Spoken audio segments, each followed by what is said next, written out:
manter o senhor aqui, senhor João Batista, exatamente para que nós também temos aqui um advogado que vai conversar com a gente, o Eric Klein, ele que vai trazer agora detalhes importantes sobre exatamente como está a situação das pessoas que tomaram todo esse prejuízo. Obviamente que não é um prejuízo provocado por ninguém, é um prejuízo natural, mas como elas podem recorrer.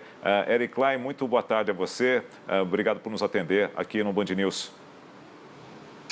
Boa tarde, Nelson. Boa tarde, Lene. Boa tarde a todos.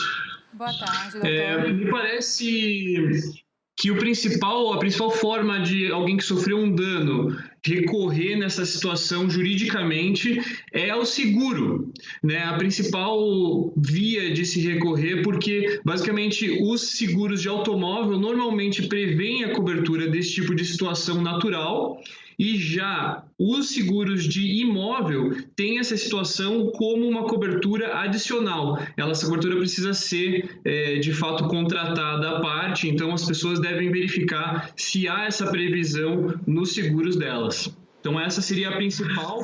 Nós temos outras formas ainda de se verificar o prejuízo, né? Por exemplo, a responsabilidade do Estado pela poda dessas árvores. Então, judicialmente, seria possível acionar tanto o Estado por determinados prejuízos, quanto as companhias elétricas por outros tipos de prejuízo, porque essa poda das árvores periódica é de responsabilidade de cada um desses entes, né? Então, acho que são esses aspectos que eu destacaria inicialmente.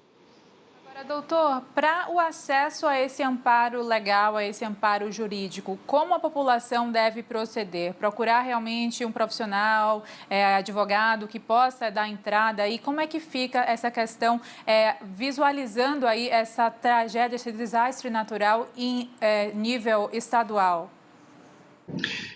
Sim, de fato, Lene, o cidadão ele deve inicialmente, até por isso que eu disse que o seguro seria a via mais fácil, né? É uma via simples de se recorrer, mas de fato, se a situação exigir que se ajuize uma ação, em alguns casos é possível que se faça isso no juizado especial, mesmo sem o auxílio de um advogado, mas em geral, em situações mais graves, certamente é necessário que um advogado atue nessa situação, né?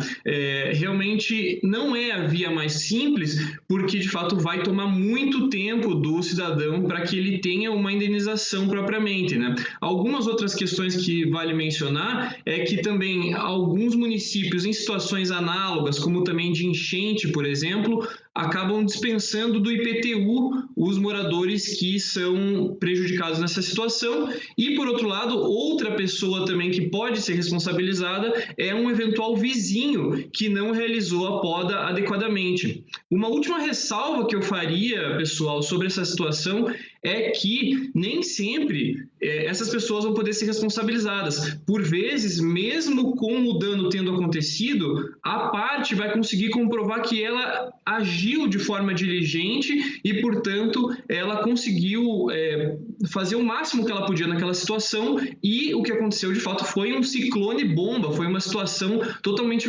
imprevisível que não tinha como ser controlada, mesmo pelas pessoas que são responsáveis pela poda das árvores aí, como eu mencionei. Deixa eu fazer uma última pergunta para o João Batista, chefe da Defesa Civil do Estado de Santa Catarina, ele que vai a campo agora, aí que está com um trabalho imenso pela frente. O senhor vai para onde agora nesse momento? O senhor vai atender sou com tantas regiões para atender, qual agora é a mais emergente? Nós estamos agora na região serrana catarinense, mas assim nós temos equipe em todo o estado fazendo atendimento, né? Nós estamos aqui na região da Serra, não por ser a região mais afetada, mas é por ser uma região central no estado e que a gente pode dar suporte, né, a todos os nossos coordenadores e estruturas de estado. Sobre essa questão também da legislação, nós temos uma legislação federal, né, que criou o Sistema Nacional de Proteção e Defesa Civil, e lá fala sobre a assistência humanitária. O João Batista trouxe para a gente desse auxílio humanitário que está previsto. Agora, como ele disse, até veloz, né? Que são 4 dias, eles já colocaram as telhas. Isso pode haver algum choque aí com o seguro, por exemplo? Nelson, realmente assim, a situação é a seguinte, eu faria um comentário análogo à situação do benefício que está sendo dado de R$ 600 agora na época da pandemia, né? Embora haja a previsão e isso seja dado a quem pedir, e muitas vezes a pessoas que não precisam, realmente o próprio termo humanitário designa essa situação de uma ajuda que serve para dar condições dignas a pessoas que sofreram um prejuízo que torna a vida delas e o próprio direito à moradia comprometidos, né? Então, de fato, a pessoa que tem acesso ao seguro deve recorrer ao seguro, até porque geralmente uma pessoa que tem um acesso a esse seguro é porque ela não precisa da ajuda humanitária, né?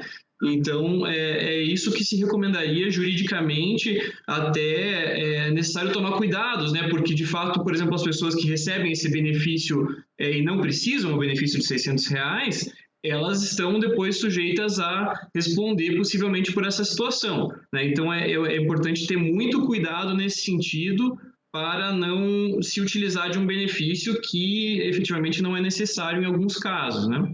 Pois é, doutor, em falar em assistência humanitária, como o chefe lá da Defesa Civil citou para nós, a gente pensa também em direito coletivo, né? Então, como a população está aí bem orientada para que os direitos sejam atendidos, a busca por eles também seja eficaz, porque a gente sabe, a justiça, como o senhor citou, em casos de uma ação mais específica, é morosa, né? A gente sabe que tem esse tempo aí, o que desastres naturais como esse não requer aí questão de tempo, a gente não pode perder tempo, né? Muito pelo contrário, né? A ação dos bombeiros, a Defesa Civil tem que ser muito ágil, muito eficaz e também o ressarcimento dos prejuízos, mesmo que causados por naturais, né? Por desastres naturais, eles também precisam de uma certa agilidade para que a população seja amparada, né? Ah, sim, com certeza. Eu acho que nesse sentido a Band News está fazendo um trabalho excelente, porque ao chamar, né, tanto o chefe da Defesa Civil quanto um advogado qualificado nessa questão de responsabilidade civil, torna razoavelmente fácil para o cidadão ter acesso aos vários tipos de responsabilização, né? Então, um cidadão, por exemplo, que esteja sofrendo uma situação muito grave, ele deve recorrer a esse auxílio humanitário.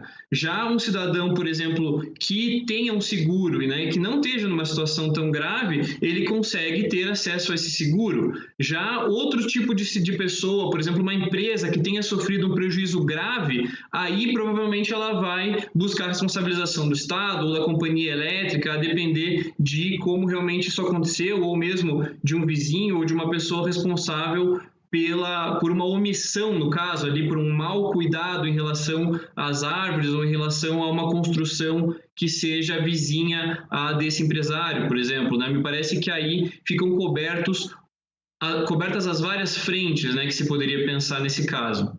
E, doutor, como pensar em responsabilidade civil em tempos de pandemia, onde existe uma necessidade também de coordenação econômica?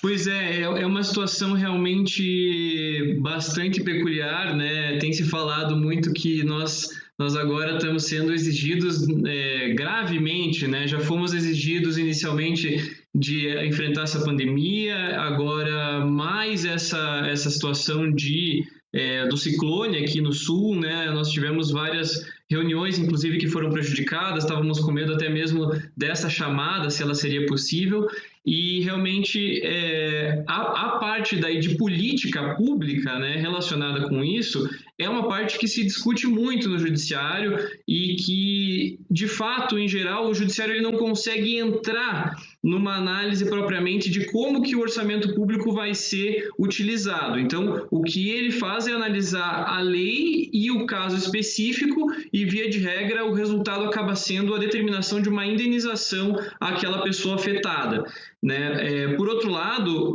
há leis novas nesse momento que têm analisado e têm procurado privilegiar essa análise pragmática que você fez, que é bastante interessante mesmo, que dizendo basicamente que se o efeito de uma determinada decisão for muito grave para o orçamento público, isso deve sim ser considerado, né? Então, agora é importante a gente ver como, de fato, o judiciário vai tratar essa questão e mesmo como ele vai aplicar essa lei, porque é uma lei bastante nova. Então, De fato, o que se espera é que acabe havendo as indenizações.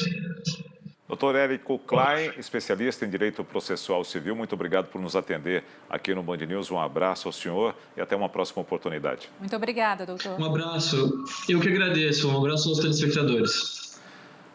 Bom, vamos agora